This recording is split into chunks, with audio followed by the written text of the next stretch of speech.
This is the final video to fix connection issues dropping Wi-Fi on your Xbox ROG Ally. And if you've been frustrated with constant disconnections, you're not alone. Many users face this problem because the device struggles to keep a stable Wi-Fi signal due to network interference or default settings that limit performance.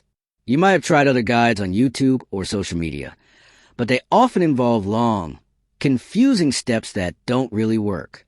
On Rexish, I'll show you a simple trick that fixes this issue in just a few clicks without messing with complicated menus. By adjusting a hidden network setting and prioritizing your Xbox Ally on your router, you can enjoy smooth, uninterrupted Wi-Fi. If you want a full step-by-step tutorial, drop a comment below and I'll guide you through every action to get your connection stable again.